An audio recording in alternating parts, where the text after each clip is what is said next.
I was like a really good player.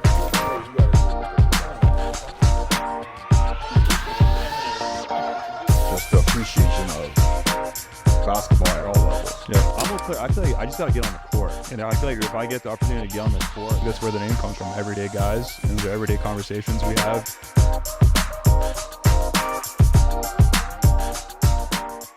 Welcome to episode 4 of the Everyday Guys. We have Mr. Zane Waterman here with us. Thank you for having me. Overseas pro. I've known Zane since 2022. Played together on the Honey Badgers team that won the CBL championship. You're now in your 3rd season in the CBL. Yeah. And just give us your overall thoughts of the league. You know, being an American playing in Canada, what do you think about the hoops? That's all you're going to give me for introduction? That's all I'm going to give. All right, but we'll get some CBL. I like it. It's a good league. I always say to guys like that ask me about it, it's like I'm gonna be training and playing over the summer anyway, so I might as well make money while I'm doing it. Yeah. It's something I love to do, and you know the basketball is gonna stop bouncing at some point. So I feel like a lot of the guys, though, the biggest hesitation in playing in the CBL is that you're playing basketball all year round. Yeah. There's really a lack of a break. Like, do you feel like you're just, gassed throughout the whole year? Or no, like my body never feels gassed. But like for example, this season during CBL, like mentally I was a little there's during the early middle part of it, I was probably like, all right, mentally I'm a little bit drained, but I feel good now. Like honestly, for me it's always like thinking about the next thing, and like I'm ready to go play in Europe. Like of course I'm still focused with CBL, but I'm excited to go play in Europe. And if you kind of have like a mindset of you always want to get better, you're never really like worried about. Did you like this is your 3rd year, right? Yeah. So do you feel that it's gone better, or the league when it comes to the operation side of it? Or operation side, I think it's gotten better. Yeah. I feel like, and I don't know if I was talking to Nico about this yesterday, I feel like the league level has gotten a little bit worse since my first year. Yeah. Okay. I mean, when you think about our team, it was we had like the championship team. Yeah. Obviously, we had so many good players. Yeah. Like that you really did. Yeah. Deep roster. Yeah. Like I mean, I'm not gonna name guys, but I think I would say at least 5 guys from that team have touched 200K overseas. Yeah. And and then like probably another 3 or 4 6-figure range anyway. And then a lot of the guys are still working their way up to that and will definitely make that. So when you have a team like that, there's no team like that in the league right now. Right. And we were so far and ahead better than everybody else, I would say. I agree. And we would beat teams like with half concentration, honestly, and that sounds bad, but it was the truth. And I think now that there's privately owned teams now, there's a lot of more top heavy teams, but still not the same level that we were, because I think it was culture-wise, everybody bought in, and it was like high-level players. Yeah. And I don't think anybody has that combination right now. Because like living in Canada, like people always talk about CBL. Yeah. Now we have a professional basketball league, and Correct. you can get paid, and even obviously the university guys, Yeah. they get drafted Yeah. and they get paid, and I don't know how I think they get paid through like tuition and whatnot. Yeah. Is that what it is? But, Yeah. but it's like I always wanted to see from like a player perspective how good actually it is, right? You know what I mean? Like Yeah. compared to some of the European leagues or overseas So basketball. yeah, that's actually funny because I was talking to one of my teammates who's Greek. I would say Greece in the last rankings, I think Greece was like 6th best domestic league in the world, and he said he thinks it's somewhere between Greek first league and Greek second league, because that's all he knows. Interesting. So he said somewhere between that. If I had to compare it to a league, that's tough. I would say it's hard because it's it's two different styles. Like It's also for the summer too. yeah, I also think it's like when you look at it, I'm just comparing it to Hungary. I feel like the best players in the CBL teams are comparable to the best players on some of these, for example, in Hungarian teams. mm-hmm. And then in these domestic leagues, the rest of the roster is filled out with the domestic guys Yeah. who, for a lot of countries aren't the greatest. Yeah. And in CBL, I think overall from top to bottom, there could be more talent on a roster than at some of these like mid-level. Now, does that translate to better basketball? Yeah. I'm not sure. That's what I was gonna say. I think it's just completely different styles. Like we all like overseas, Europe is way more tactical. Yes, Correct. CBL and like G League is way more athleticism. Like guys isolations, well, stuff like that. So like coaching tactics are better than in Europe, but over here you might have better athletes, better, guys that can just go get a bucket or something. But like for example, me and Nico's game, not the best fit for us. I think we fit better in Europe, but Right. I think like if I was a GM of a CBL team, I would find 3 Americans that play solid level Europe. And then I would sign a European guy as an international who plays at a good level, and then I would sign a bunch of Canadians that play in Europe, and I would try and like out tactic teams. I think that's what's trying to make a European style. I think that's what Edmonton's doing. Yeah, I mean they run a lot in transition, but they got a bunch of guys that just buy into what the coach wants, and that you can tell tactically they're playing great basketball. Okay, but wait, I want to go back to what you said about this is your third year and you think the talent's worse, right? I don't think the talent worse. I'm saying, like, I think the level of the league was better. But yet in 2022 when we played and now with more teams being privately owned, more money being funded into the league, the salaries are significantly higher. Yeah. It seems like it would incentivize the talent and the quality to also rise. So why do you think some of those things have, gone miles ahead in the last 2 years, yet in your experience as a player who's been here from basically the start, you think the talent's kind of going down?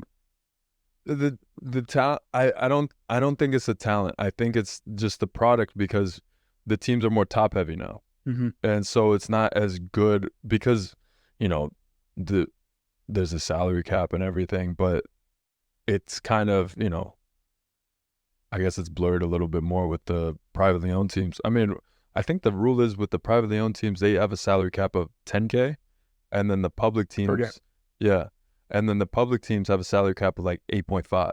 So it's like different. it's different. They're clear advantage. So it's like, and I think there's other ways you can pay guys. So, but like the supply and demand, you only have so many Canadian basketball players, and then you take out the guys like you and the other good players that don't want to play. So there's only so many players you have available to choose from.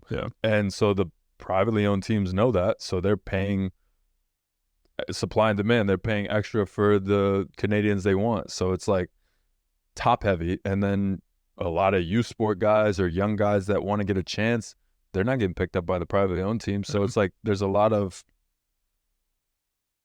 learning curves and, inexperienced guys who, at some point they're going to be good players, but right now they need to learn how to be pros. They're still learning their game and basketball anyway. So it's kind of, the product it's not as good as it was at first, I feel like. But I think that's the learning curve of the league too. They want to grow too, and they're going to figure out what works, Yeah. I mean, more than European basketball, I'm sure there's guys that, it's for the summer. Yeah. Right. So when you watch Summer League, NBA, for example, guys just come in and they try to put up numbers and whatever it is, and then they want to move up to the next level. Yeah. I'm sure the reason why I asked this is because when I followed you when you played, that's when I started watching CBL, and I could tell there's clearly guys that are just kind of there for a few games, and I'm just going to put up a bunch of numbers and then just move on. Yeah. Right?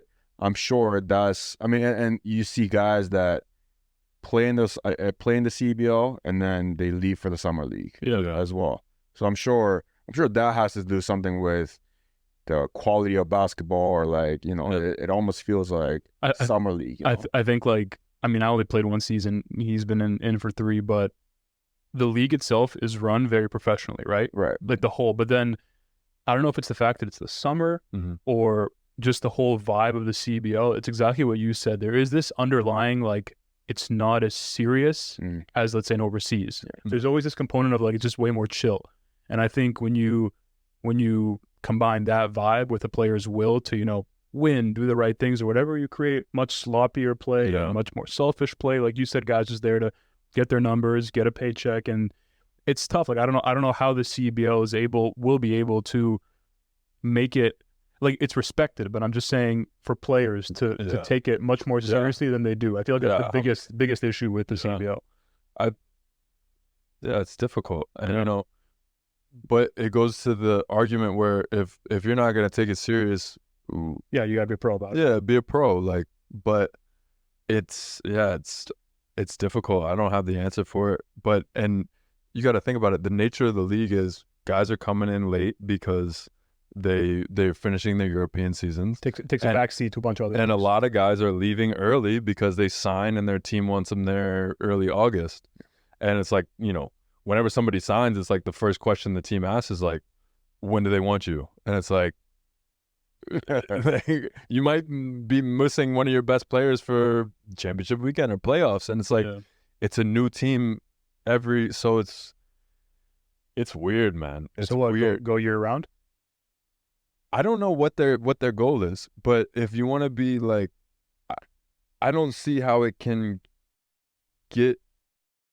What's their goal? At the end of the day, what's your goal? You want to have a great summer league where you're giving Canadian guys the opportunity to showcase their talent, U Sport guys, because whatever, maybe Europe doesn't respect U Sport, like so you're giving them a opportunity to show their game so they can get a European contract. If that's your goal, then what you're doing is fine. But if your goal is to expand, then I think you have to go to a winter league. Think that'll work? It's tough, man. I think it all comes down to how much money is back. Yeah, it depends on the money. Exactly, because how are you going to get the good Canadians to stay home? Compared to established leagues in Europe where they pay quite a bit of money. Yeah. Compared to, I mean, they had NBL, which is another, and that was all year round, like, right? I think that was like an all year round. I mean, like there's like London Light, the Sudbury team, exactly. But I don't. Orange used to have one. The Orange, exactly. Yeah. I don't know if that really worked out. I think when the CBL started growing, the NBL. Exactly. Yeah.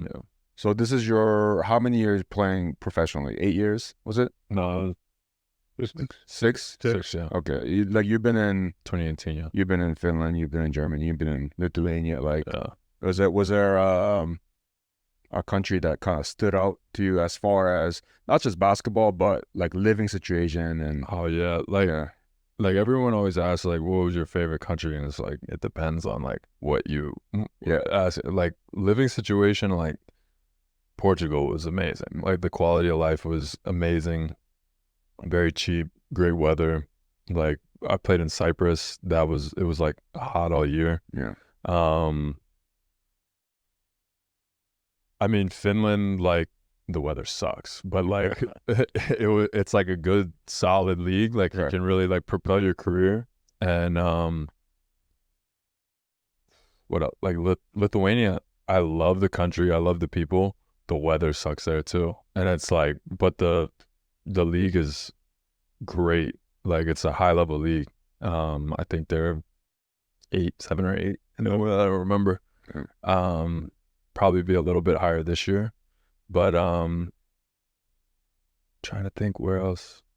And then like other places I played, Argentina, just like with the club, it was a terrible situation. Right. So I put a really bad taste in my mouth for Argentina, but that's not fair to the country. But yeah, like I really enjoyed Poland as well, and a lot of people don't like. Played in so many countries. Yeah. Oh my god. Yeah. But it's like for people who are listening, people who are tuning into this, Yeah. they look at professional basketball players as glamorous. Life is Yeah. amazing, and you get to play basketball for a living. You're in European countries. I mean, that it's not as glamorous as people may think it is. Yeah. Right. No, it's not. But especially the early stages. So, Yeah, so it's yeah. like, what my question to you is like, and you talked about it briefly just now too. Ball stops bouncing at some point. yeah.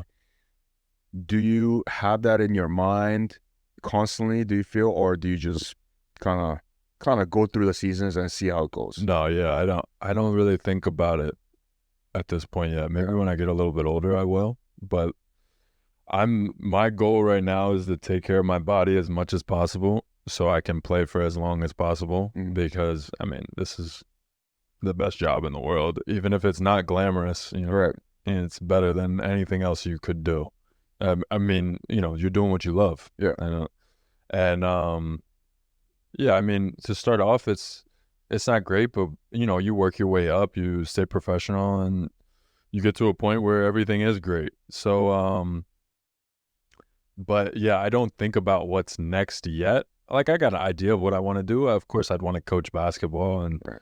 and maybe help kids, and so they can do the same thing they want to do. I did, but I'm not. It's not in the back of my head at this point, at least, because Right. I think I got some years left. Then I think it's important to touch on it because I'm kind of working my way up now. You worked your way up. You've been doing this a lot longer than I have, and Ray touched on it that a lifestyle isn't as glamorous as you would Yeah. think it is, especially in the early stages. What do you think are some of the major misconceptions, especially in the rookie years of overseas, that people who don't know pro basketball Yeah. don't get? I mean, I remember my rookie year. I was talking to like one of my friends from back home, and they were like, "You making 100K yet?" And I was like, "Not even close." That's the question. Everyone misconception of the money. They were like, "Are you making like 100K?" And I was like, "Not even close." Yeah. And like, I mean, my rookie year, I was in Finland. I was making 2,800 a month. Like, and that's and probably even higher than most people do. that's high for, I would say, a lot of rookies. And I came out of a not so great college. I know rookies that are making 2K a month, 1K a month, like, but as a rookie, if you play well, you can really make a huge jump.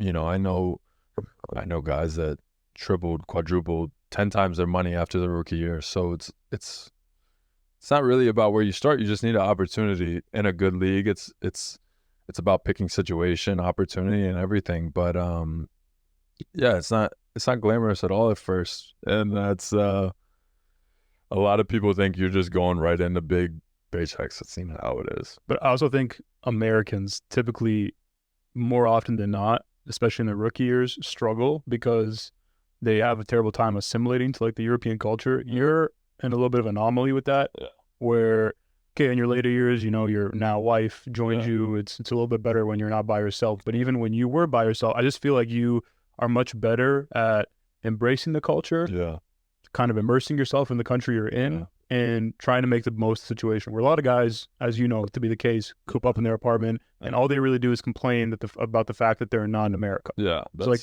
how do you think? Why do you think you're able to do that? And what advice do you have for people who may be in your situation, relatively soon, trying to play pro?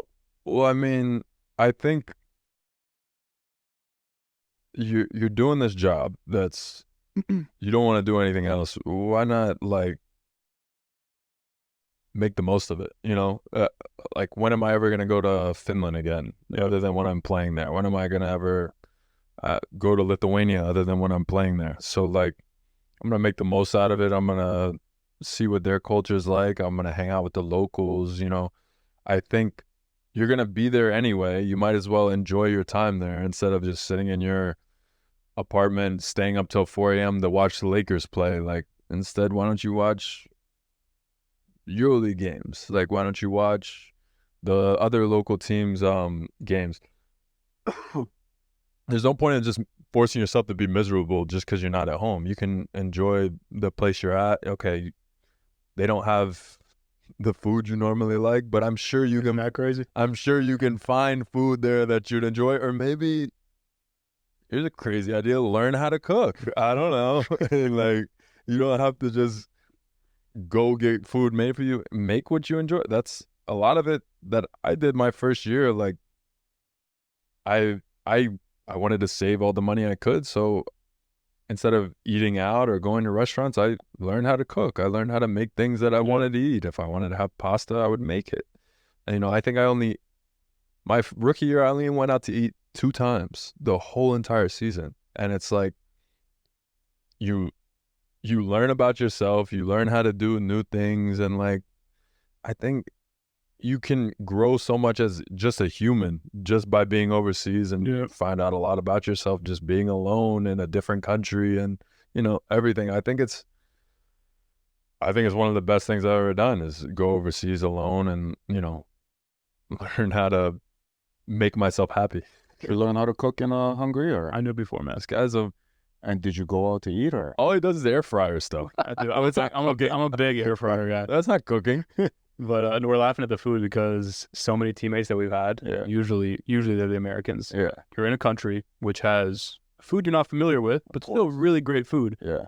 And it's like you can vouch for the second they get the opportunity to get to like find in a bigger city a McDonald's or whatever. Yeah, like they're going to it and they're just like living off of it. Where I understand if you grew up with it, you find comfort in it. First of all, the food itself is terrible. You shouldn't be eating that as an athlete. Yeah. Second of all, just like the unwillingness to try new things, sometimes just like I just don't get it. Like I don't get why you aren't willing at least to just try it. Okay, I don't like it, go back to like, but not even trying it is like. For example, I was playing in, this is a great story, I won't say any names, but I was playing in Portugal, and for Christmas I invited a couple of my teammates. I was like, let's go to Madrid for Christmas. We got like 3 days off, let's go to Madrid.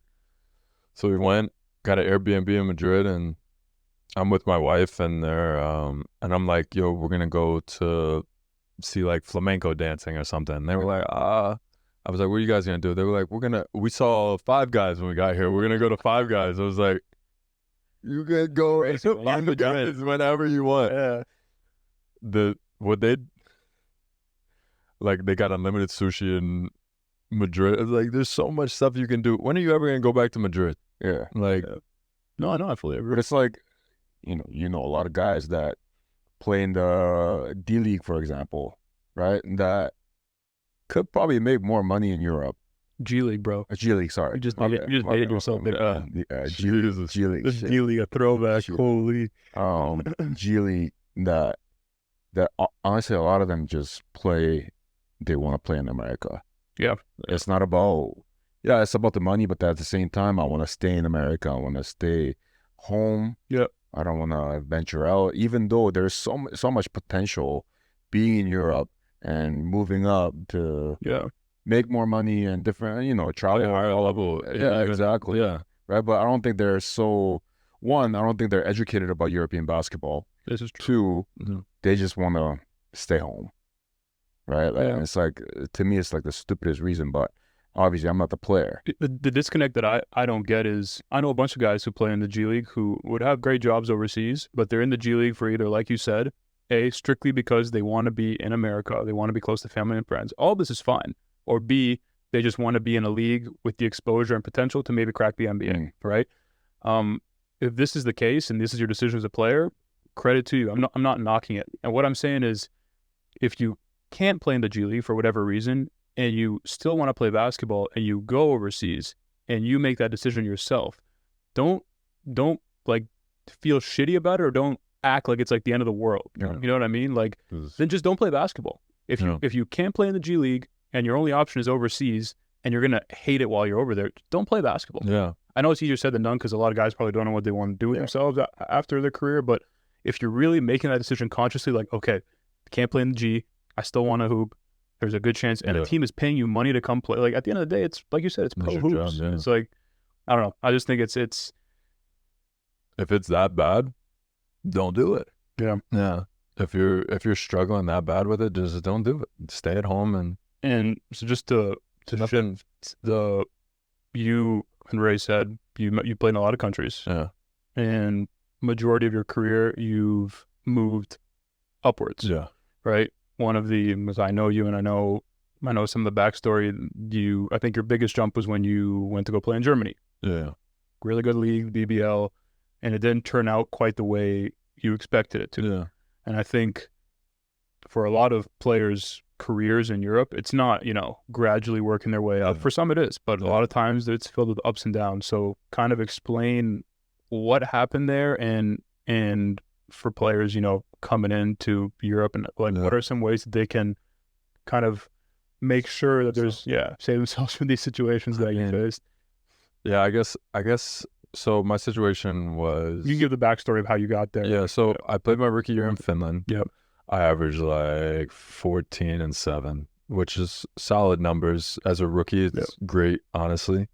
And my shooting percentages were pretty good. So I was getting good interest. And like I got some offers from like Hungary, or I can't remember the other leagues, but I got an offer from BBL Germany. And I knew that was like the league I wanted to go to. I felt like this was the step I wanted to make in my career, and maybe didn't ask enough questions, didn't ask enough like guys who had played for that team or coach, maybe like their thoughts on stuff. Maybe didn't ask the coach enough like what his plans were for me. I think that's really important now, is kind of know like what your role on the team is going to be. So basically what the role I was going to have was I was going to be one of 2 fours, and the other 4 they signed was already proven in Europe, a high level. So basically it was going to be whoever won out the spot was going to play more, and the other guy would be the backup. So I was young, not really experienced, and I still had a lot to learn overseas. Like looking back on it now, I'm not surprised at what happened, but I think I wasn't given a fair shot at the same time. But so I get there, and also the business side of it, they signed a 2-3 veteran guy who ended up backing out of the contract, and like as soon as he backed out of the contract, it was like, all right, Zane needs to go. Like I think they wanted to like kind of change around what they were doing with the roster. And so I didn't really get an opportunity to like prove myself at all, really, because it was about a week or 5 days into when we all got there. So that was tough because, you're new to this profession, and you don't know like the ins and outs of it. So I'm relying on my agent to give me good advice. Yeah. My agent's telling me, you got a job, the contract's guaranteed, just like stick it out. Like maybe he's bluffing. Yeah. And I was like, Bluffing. okay, like call his bluff. And I told my agent, I was like, I don't think he's bluffing. like, I don't think he's bluffing. He's like, nah, I think he's bluffing, because he had a guy play for this coach, and I was like, all right, we'll see. So I was getting contacted from other teams and other leagues, and they were like, what's going on? Like, what's your situation? And I was like, oh, talk to my agent. Like, this is perfect. Like, this team wants me out, but there's a team that has an opening. Like, this is perfect. Where was the team that had the opening? So this team was FIBA Europe Cup team in Holland. So Den Bosch. So you'll play against them this year. Nice. So they had an opening. So I was like, yeah, talk to my agent. And I sent the information over. And all of a sudden, like, I never heard anything back. So I guess my agent was telling them, like, no, he's fine. Like, his coach is bluffing. He's bluffing. Don't worry. His coach is bluffing. So first game happens, and I played in the first game. I think they basically played me because they had to at that point. And we're losing to a team, and our coach is like hyping us up. And I'm a young guy at this time. I'm emotional, so he's like hyping us up. He's like, oh, you guys gotta fight, like, like fight hard, blah blah blah, other words too. And I was like, I was juiced, and this guy got a fast break, so I'm like chasing him down, and I'm like trying to block on a fast break. I'm late, and I like hard foul, get a flip, unsportsmanlike got ejected, and got fined by the league. Fined by the league, 1 game suspension. That was my last game in the BBL. So I think it was a combination of things like, and then the business side, the game I was suspended, we won a cup game. So the team got like a $50,000 bonus from the league. Mm-hmm. With that $50,000, they bought a new player and got me out of there. So, I mean, I was sitting in Germany from September till January, not playing at all. And like I was getting offers, and my agent was like, this offer not a good one. You should wait on something better. So I'm listening to him. It's year 2. I'm listening to him, and obviously now I see some of it was bad advice, but you know, a lot of it's on me. I got to make the better decisions. But and then I end up taking something in Argentina right before COVID happened, and that was just a bad situation. But yeah, I mean, there's a lot of ups and downs to this. Like a lot of it, you go in, you're kind of, it's like a blind date. You really don't know what to expect, and you're going into these situations just kind of hoping for the best. But a lot of it, Sometimes she's a baddie. Sometimes she's a lot of it, sometimes she's a sometimes catfish. you're in catfish. Yeah. Catfish. But a lot of it is you gotta ask people questions. Like, That is a big thing. And it's a pretty small circle. don't ask them about the barbershops in the league. Like, don't ask them about, like, you know, food places. Like, ask them about the coach. Yeah, 5 guys close by. Ask them about like the team, the club, the cars, the apartments. Ask them about like the important stuff, not like dumb shit. Like, because you can save yourself your career, honestly. Like, that speed bump in my career wasted a lot of time and probably cost me a lot of money, like in the grand scheme of things, not moving up every year after that. You said you're married, right? Yeah. When did you get married? August 17 last. Oh, just recently. Okay, so she wasn't there for that. She wasn't there. Was she there? She visited twice at that point. Okay. But I was basically doing it on my own at that. So how's that arranged? So she stays in. She doesn't anymore. She travels with me for the past. Can't forget Smitty too. Yeah, my dog travels with me. It's all right. So Beast. she's traveled with me since, I can't even remember what year it was. I think it was 2021. Okay. 2021 or 2021. And my first summer playing in New Zealand, and then Portugal after that. She's traveled with me ever since. So she goes wherever you go, obviously. Yeah. And how does she deal with just constant moving around? I know you gotta do. You know you gotta do it because you're about. Oh yeah, it's difficult. Honestly, she makes a lot of sacrifices, and she's great. I'm really grateful for her. But yeah, she's honestly, she's great with it now. Like at first, it was difficult on her, more difficult. But honestly, she loves the European lifestyle now, and like, I mean, honestly, she's ready to get over to Europe as soon as possible right now. So, like, she's about to have a kid, and like, she's pregnant, and she's about to have a kid in Lithuania, and she's like, let's get over there as soon as possible, like as soon as we can. Like, when you're done with CBL, let's go.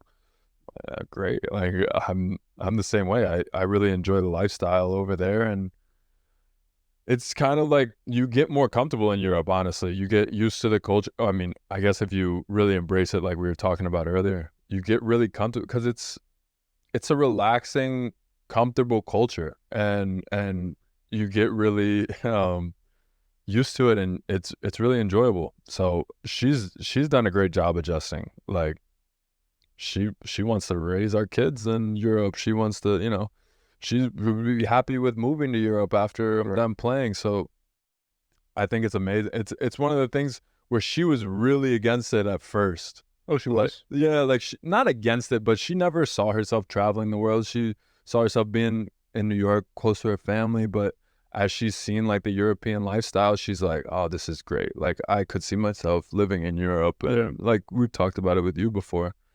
But, yeah, but it's an adjustment. But if you're open to trying it out, they've been over at our house plenty of times, and my house is a very traditional, I'd say, Serbian household. Yeah, very traditional. Yeah. There's a mural joke which you don't see there. You don't see. And we walk in, and they've been there a couple of times now, and every time after they leave, my parents are just, they look at me and they're like, how the hell are they American? Like they just, you don't give that, like they don't give the vibe whatsoever of like, I don't know what the American vibe is, but they just, the way, We just don't want to say it. the way they approach, the things that they care about, their values, the way they carry themselves, it's much more of a European-esque kind of behavior, and I think that helps you with your overseas life, because like you said, you actually want to be there. Yeah. Like I think that's half the battle too. You enjoy being there and you make the most of being over there. Yeah. So I mean, it's great. Like, I think you should embrace anything you're given. If you're given shit, I think you should embrace that shit and, figure out what you can do best with that shit you're given.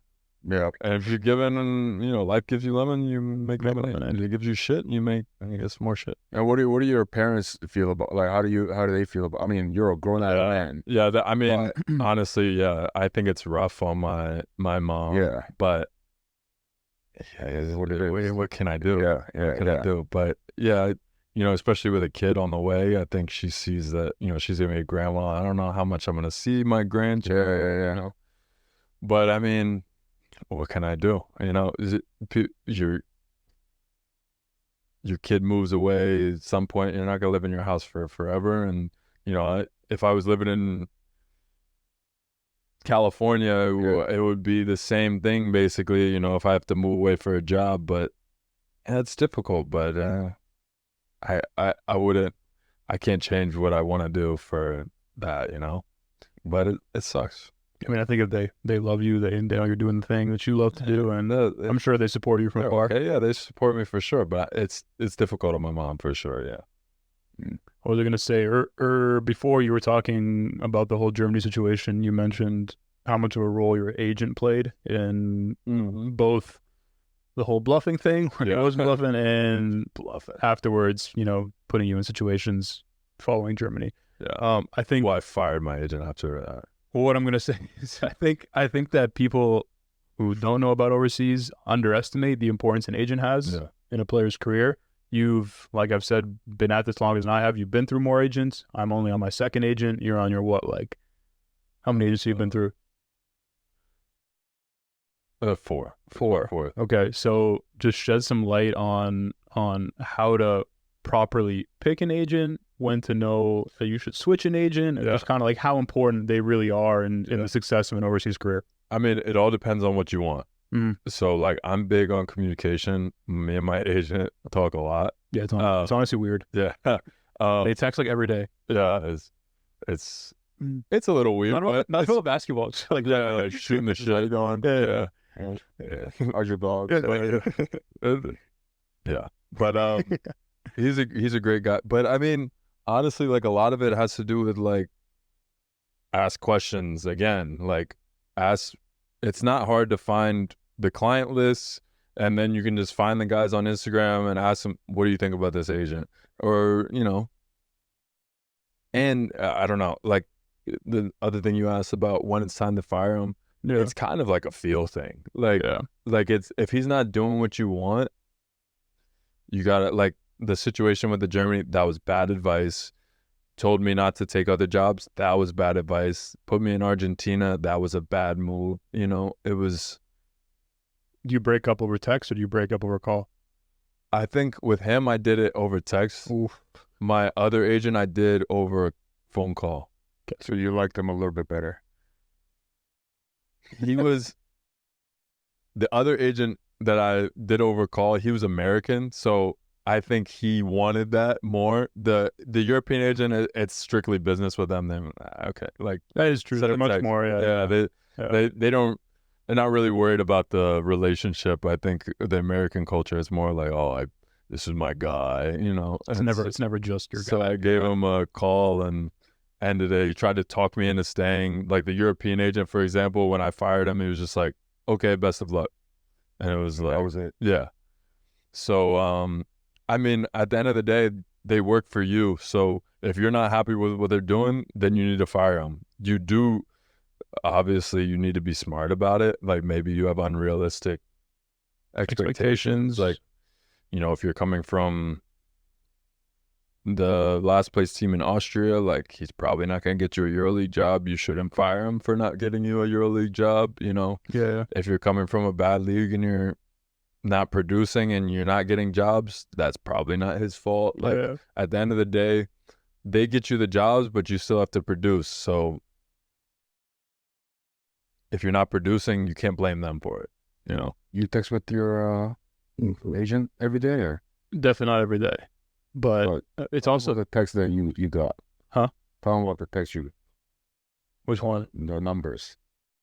Oh yeah. The one I told you about the difference in. when you make your first field goal. Yeah. Yeah. Yeah. That's a really cool stat. Though. I agree. That's an amazing stat. I've never talking to my agent every day. I never get those kind of texts. I wish I would. I don't know how I felt about that, honestly. That was awesome. Like no, I'm not saying about I'm saying that numbers themselves, like the content of the text. Like I don't know. It makes you What- like Like you didn't want to believe it, or I just didn't know if that it was a good thing or a bad thing. Like from the good perspective, it's something you can fix, and obviously Like- there's potential. but the bad perspective, you're kind of like the Mental mental midget. Yeah. You can't. That's the vibe I got. just don't be a wuss. Yeah. Anyway. But yeah, crazy. Speaking of producing, I think stats, Yeah. right? Stats are really, Yeah. really, really important, controversial thing overseas. See, that's what I'm still like. I think I learned more this season than ever about stats because, like, you know, because we've had this conversation before, I've consistently, like, had, like, really solid numbers You have. throughout my career. Honestly, really, I look to really Yeah. solid numbers. Yeah, and, like, and they're about, like, right at the same percentages, scoring, rebounding, everything about the same, and never really like made that next jump after Germany's situation. Yeah. And never really understood it. And then I have a year where I'm like, I put a more of a I score better. And now I'm a over double jump. Yeah. So it's like they tell you scoring is not important, but I'm starting to not believe that. You know, it's like No, I agree because me and Zane, we spent Pro Ballers, the site that we spent I don't know how much time. You know, you Google a guy's name, sending it over. sending each Talking other's shit. like looking at their career path, trying to guess how much they make. Because overseas, everyone wants to know how much Yeah. guys are making, and you look at their numbers, you compare what leagues they jump to, how did they get here, things like that. Yeah. And really, the common thing you do see, obviously, there's outliers, and guys are probably good locker room guys, or they have a really good agent. But at the end of the day, especially in Europe, you need to produce. It's one of those things where producing and winning. I think if you produce high enough, no matter what team you're on, good or bad, you'll still make the jumps that you want to make. But if you're kind of teetering on that line of an okay season and a really good season, being on a winning team, I think may push you over that hump. But it's insanely important to produce. Like it's that fine line, right? Like we talked about when we were at the game. Yeah. Talked about a player that is shooting all these shots. And it's not really working. Yeah. Back in Europe. Yeah. Right. So it's like it's the fine line of okay, but am I producing enough?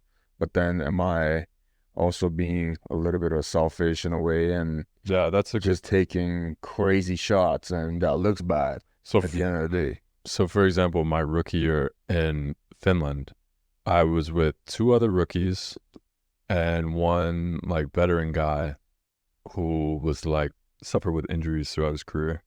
And I averaged 14 and 7. And I don't remember their other numbers, but all the other three imports averaged 17.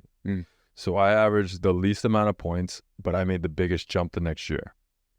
So that was like, I mean, I played the unique situation. Yeah. I played the best like product of basketball. Then like there was more one-on-one and just bad shots and stuff like that. I played like within the team, more like a typical stretch four would. So I didn't do anything crazy. You know, a lot of teams could see what I brought to a team. That a lot of that stuff doesn't translate. Like the 17 they were scoring didn't translate to a higher league.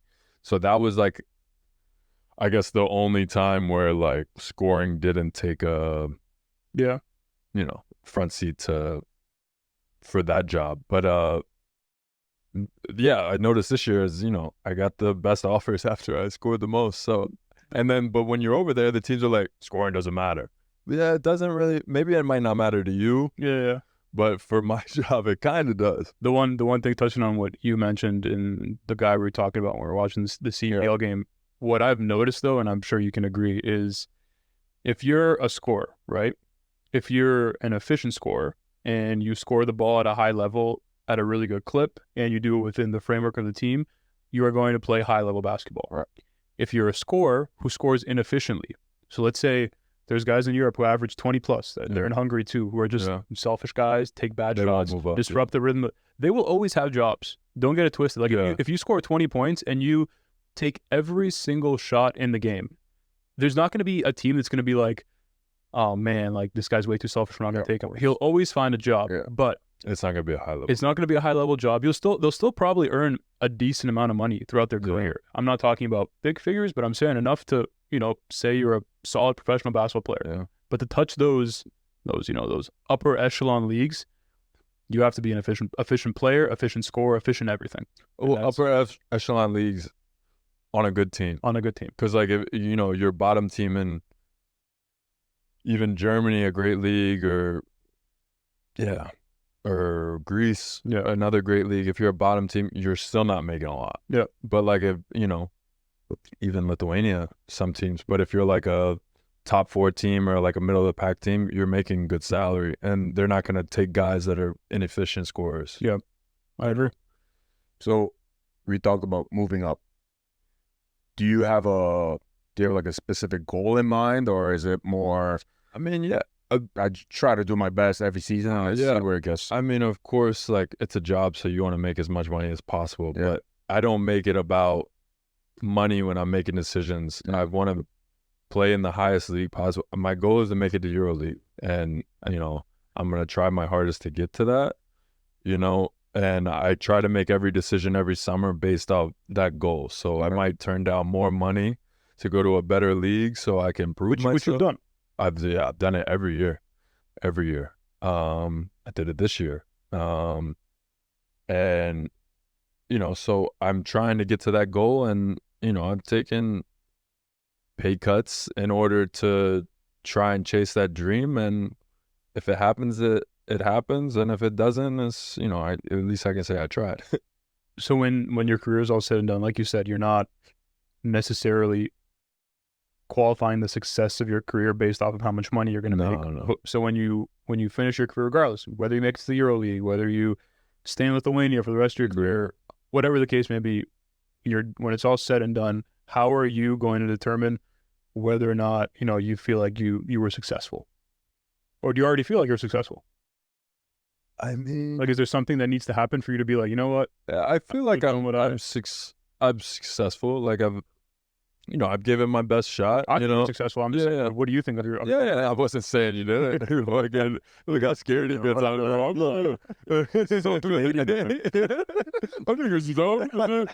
but yeah, I mean, try to appease the guys. I think I'm successful, but I'm not content in any sense. But I mean, honestly, you can only control so much. You can play your best. If you don't get an offer from that team, it's at the end of the day, if I do everything I can to get to a certain level and it doesn't happen, I still I don't look at myself as a failure. Yeah. I did everything I could.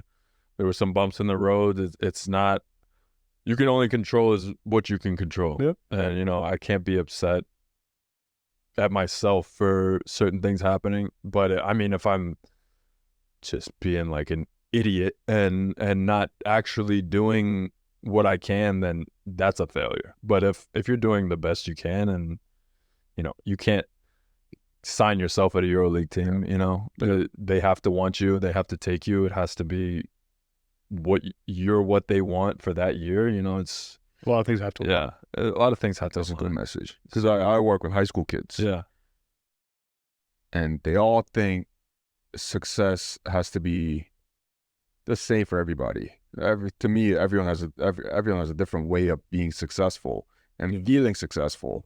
And we just talked about American guys going over to Europe versus staying in America. I'm like, and there are kids in prep schools where if I only have Canadian university offers, Yep. I'm gonna So play basketball. Yep. Yeah. That's a big Like candidate. it's like you're wearing the shirt right now. Caleb Agata, he played at University of Ottawa, Yep. making a ton of money in Europe, playing in Europe. Yeah. High But level. Yeah. these guys are so they're not educated in a way where I can go to different routes and be successful and do what I love versus I have to go Division 1. I have to get to the highest level. If not, I'm a failure at 18, 19 years old. Yeah. You know what I mean? But it's like that also comes from these coaches that are That's what I was going to say a bunch too. of idiots Yeah. that they are. Yeah. Right? They're just a bunch of idiots that just push the kids. Division 1 is the best thing there. I mean, yeah, that's true. I do agree with a lot of it goes to that whole mindset of D1 or nothing. Yeah. But at the same time, if the kid is like, oh, if I don't do this, I'm dumb basketball, it's not for you anyway, then. It's like, That's a good point. it's like, yeah, if you don't actually love it, like you're not going to enjoy being in Finland in the middle of January and there's 3 hours of sunlight and you're away from your family and there's a time difference and you got to go to practice at 9 a.m. and then come back and eat food you don't like and then go back to practice at 4. You're not built for it anyway. So that's maybe the best situation. Oh, I don't get this. Maybe it's, I agree. reading out the week at that 100%. point. So it's just perfect. Kids come to me and they want to quit basketball. They want to stop playing because It's like you're searching for a reason to. they're not getting they're not getting the things that they want. I'm not even like convincing them otherwise because if you have that thought because you're not getting to the level that you think you should get to, like this shit ain't for you, right? I've had this conversation multiple times recently where it's like, are you just gonna like complain about the situation and say you want to win, or are you actually going to do what it takes to win? Like, are you willing to sacrifice shots? Are you willing to sacrifice playing time to actually win or, get to the next level? Like, I could go to a shitty team in, I don't know, a shitty league and I could shoot as much as I want to and, whatever, but I'm trying to get to a certain level and I'm going to sacrifice certain things in order to do that. What are you willing to sacrifice? If you're not willing to sacrifice much, then you don't actually want it. Yeah. Or going, There's just a lot of pretenders out there, man. Yeah. going to what actually both of you said. So you said you don't really love it. Yeah. And you're saying that they have this perspective that's locked into what success is. And I think, in line with what both of you said, if somebody loves the sport enough, you'll be able to change your perspective of what success of what success is in a way for you to be able to keep playing. Yeah. So yeah, I guess certain people would think I'm not successful, and certain people, think of okay, if I'm my 17, 18-year-old self, if someone came in and said, Nick, at 27, you're going to be coming off 2 surgeries, you're going to be playing in Belgium in your 3rd year, I'd be like, it doesn't sound too great. You know what I mean? It's like, I thought I was going to, I'm on this cusp of signing at Notre Dame. I thought I was going to play at Notre Dame. Let's say sit freshman year. This is my plan in my head. Sit freshman year, get a little bit of minutes sophomore year, be a major role guy junior year, be a stud senior year, crack an NBA roster, play in the NBA. That was my idea of success. Yeah. And obviously, life doesn't always pan out the way you want it to. Things happen. And now I'm playing overseas, and I still feel like I'm successful. Yeah.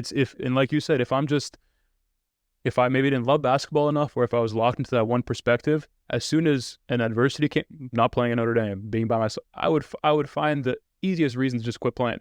Be like, oh, whatever. But that shows that you don't really love the game, like you guys were saying. You find ways to adjust your expectations and your perspective while still working hard towards a goal if you really want to keep doing this. Yeah. I mean, I guess I had a different perspective growing up about what was successful because I had my best friend growing up, his dad played professional basketball overseas, played in Spain, Italy, Turkey, a couple other leagues maybe. Top career.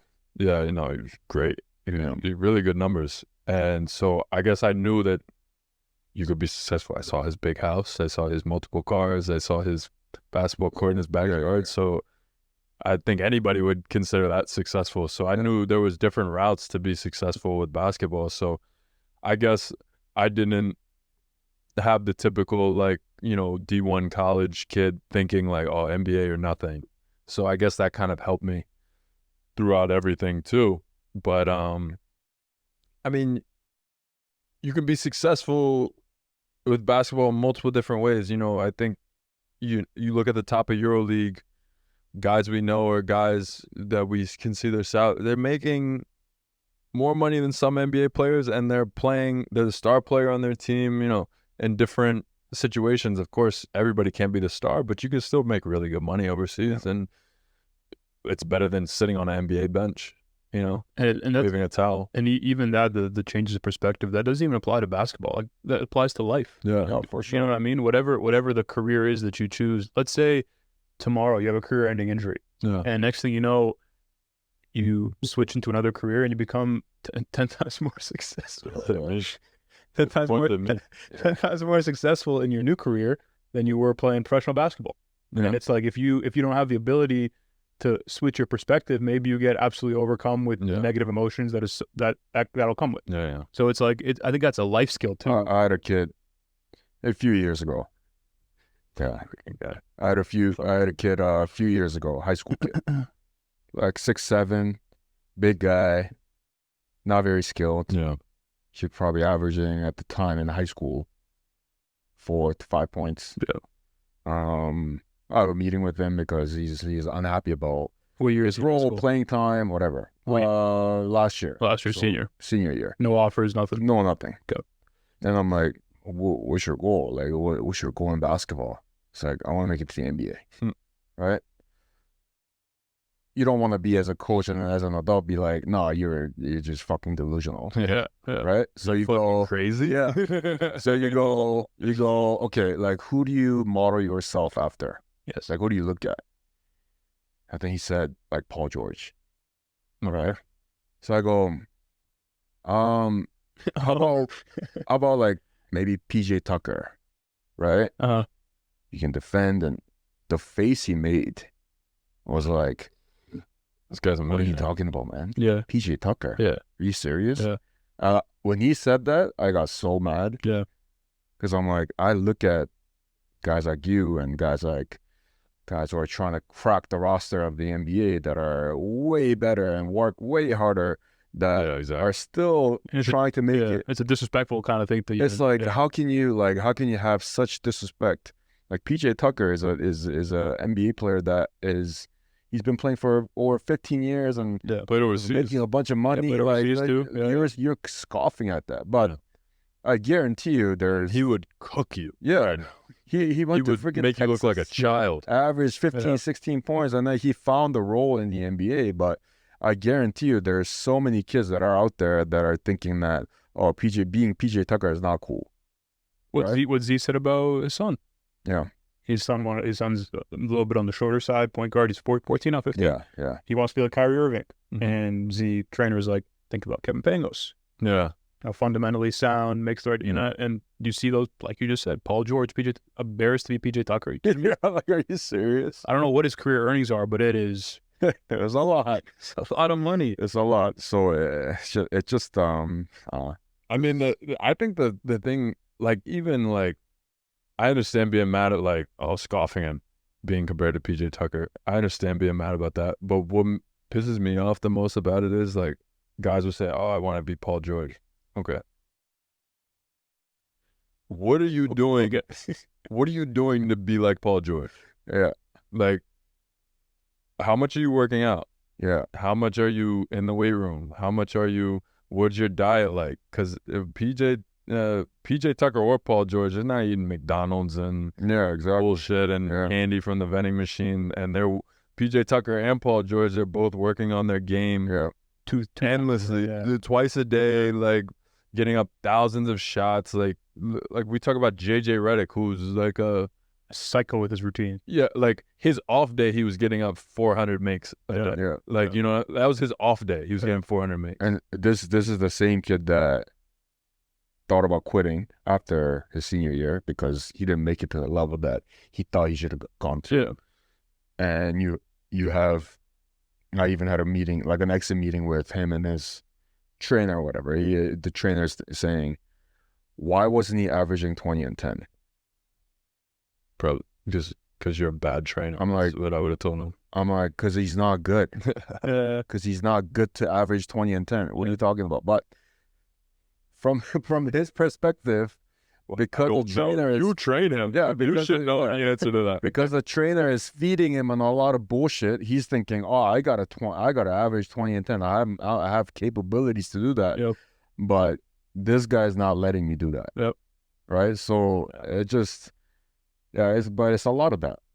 It's the trainers, and we touched on it in one of the earlier episodes. Social media also. Yeah. And you're not Your parents too. Yeah, your parents. You're not even that big. You don't post crazy shit on social media. But like kids nowadays, like I said, the views and the things that get them popularity isn't a PJ Tucker corner three. Mm. It's Kyrie Irving dribbling through the whole defense doing a crazy layup. Yeah. And so it's tough though because it's easy for me to sit here and talk shit about it. But I honestly don't know if I was 13, 14 years old, like growing up in this like generation with the social media. I don't know if I would also All right. get cut, like lost in the sauce with that kind of stuff. Like, I honestly don't. I mean, they're getting lost in the sauce because also they're getting lost in the sauce because they're on their phone too much instead of working on their game, and they think it's just gonna naturally come to them. Like I think about, I don't know about when you were a kid, but when I was a kid, I would be either outside shooting or I would be at the local YMCA working on my game like all the time. Yeah. And like I think you can see it like in college basketball now, like the talent level is down. I think college basketball Division I, like I guess you can speak best on it because you're training these kids that are going into T1. I don't really follow the college scene anymore. I mean, I think it's definitely harder for high school kids to get to Division I because of transfers and they're recruiting guys from Division III just because they're older. Yeah.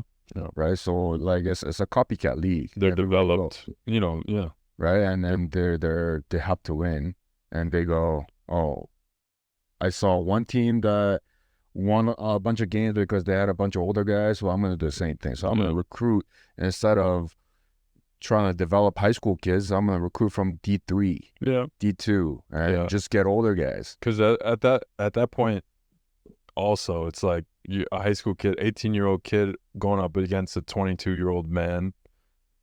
It doesn't matter sometimes how skilled you are at 18. Like, that's a grown man.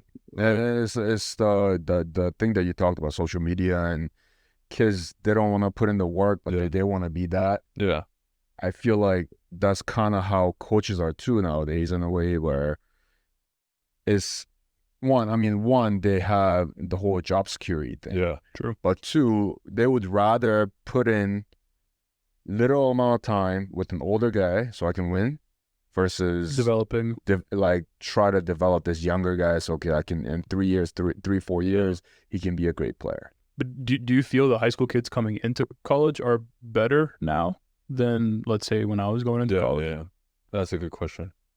Because I when I watch you train Dom, Tyson, Cam, are these high school kids? Yeah, they're like his players class. A couple times I found myself just like looking at them and being like, what was I doing at this age? I'm saying like skill wise, because I ended up going to a really good school. Yeah, and I'm like, was I this good? Was I better? Was I can't tell. I mean, there are definitely guys that I think could have made Division I maybe 6-7 years ago. Yeah, and they don't.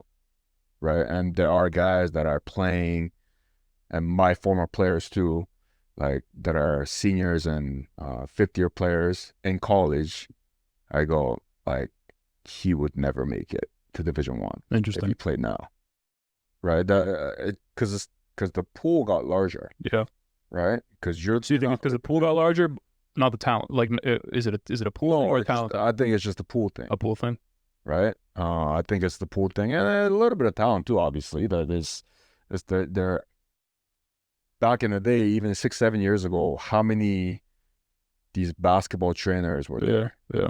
So I was gonna say too, a lot of it has to do with exposure. So like we talk about like social media and stuff, and technology. But True, that's a good a point. lot of it goes back. Benefit of it. Yeah, there's a benefit of it to these kids. You can see every kid. Like, you know, there's no excuse for not having a camera on a kid. That is one thing though. Like compared to when you grew up playing basketball, You had to go to like a tournament. you also almost had to go to the States. Yes, to which get we did. Yeah, yeah. Oh yeah. Now you can stay in Canada and be seen too, Yeah, fair. right? So you know, which one is harder or easier? I don't know, but it's just different. So my kind of perspective was like earlier on in my overseas career when I would be done with my season, I would go back to my college and I would train with them. I would see those guys and I'm like, these guys would not play on my team, like in college. Like I don't think. Which are the guys in college wouldn't play in your overseas team? No, on my team, the guys that were in college now, Yeah. when I was going back after overseas, Oh, you say this is wouldn't recent? be on my okay, college. Yeah, yeah. You're in college. Yeah, Okay. they just weren't good enough, weren't developed enough, weren't like. So that's just Interesting. how I look at it. Mr. Popular over there. Or maybe I don't. Maybe I'm biased. You know, like we were talking about it when we watched the summer league the other day. It was like this summer league doesn't look like the summer league I used to watch when I was a kid. Yeah, we were watching. Well, who was it? Minnesota, 76ers. 76ers, and the game was. So you guys are just sitting down watching Minnesota versus Philly summer league basketball. We came back Real basketball. Yeah, we just watch. We just love to consume any kind of. Sometimes we'll go watch Brody League and scout it. So that's the kind of trying to see the next upcoming rec league talent. Yeah. Oh man. Okay, so before we get off track, couple questions that we had left was you just finished the year in Lithuania, and like you mentioned, it was your best year, best league, best stats, best everything. Why do you think this year was the year you've kind of had your? I mean, you had some 30-point games against the EuroLeague team. Like, why was this considered? Why do you think this was your breakout year? Yeah, like I said before, it's all about opportunity. Like as good as you can be, sometimes you need to be lucky too. Yep. So like, you know, I might have been doing the same stuff and I'm the same player, everything, but I got an opportunity. I had a coach that really believed in me. I had a GM that really believed in me. And, you know, like I told you at the beginning of the season, the president wanted to cut me. Like, and I was averaging like 12 and 6, and I ended up being second in MVP for the league. And he was bluffing, huh? Yeah, I didn't even know until after. But like, you know, it's all about opportunity. I had a coach and a GM that really believed in me, so I got the opportunity I needed, and I capitalized, and that's really what it's all about. Yeah, I think luck is very underestimated in the success of one's career. Z, the guy we had on my trainer episode 2 before you, had a line and he said he doesn't believe in luck to an extent. Yeah, I believe that's true, but in my mind, I think you have to be prepared for when luck strikes. Yeah, and that's why I don't think luck is necessarily legitimately just luck. Yeah, but to be presented those situations to show that you were ready to strike is the luck itself. Yeah, injuries itself. Oh, that's obviously a whole different boat. Yeah. But I think luck, just as luck, isn't, you know, a positive or negative to a player's career, but it's rather luck meeting a player ready to strike. It's a factor. Take that opportunity. Yeah, it's a factor. 100%. You can't. It's something that you can't control, though. Yeah, I was just thinking in my head, Derek Lively from Dallas, the guy with crazy hair, the center. Yeah. You know what I'm talking about? I don't really watch him. Yeah, crazy hair. Whatever. Had a great season with Dallas. It was his rookie year. Yeah. And he's on a team that now made it to the finals, first time, major role player. Oh, I think I know the guy you're talking about. Playing and he has Luke on his team to and all these guys that make him look good in a sense. Yeah. Not that he's, but you get what I'm saying. And just as easily, he could have been drafted to name a random Detroit Pistons. The Pistons. And he could have been with the Pistons. He could have been floating in and out of the rotation. Yeah. And all of a sudden you're in the G League. Yeah. But because of where he got drafted in the situation of this season, I'm sure he was ready to show his talent, but he had the luck of being in a situation where he was capable of. Yeah, They was needed a guy he was like ready. He was prepared. Yeah, Correct. exactly. Just what I'm Took on saying. that role and play phenomenally. Which is why I'm saying I think it takes two. It takes to be ready, but it also does take luck, however way you want to For swing sure. it. You know, For sure it does. Yeah. For sure it does. Because you could be the best player in the world. If the coach doesn't put you in, what are you going to do? yeah, exactly. Yeah. But if some guys think they're the best player in the world and they're not doing anything, they just think that. And then they want to blame, the coach won't play. No, you actually suck. So to wrap it up, you had your killer year, just signed with Neptūnas, Yeah. one of the top teams in the Lithuanian league now. Cool. You're Yeah. used to the league, you're used to the competition. What's one of the goals you have for this season? Well, like the team goal this year is to get to top 4 in the league, get to the top 4 of the KMT, which is the cup, and qualify for FIBA Europe Cup. So those are really big goals, and all those will help me get to my ultimate goal, to continue to climb the overseas ladder. So I'm really, really excited for that.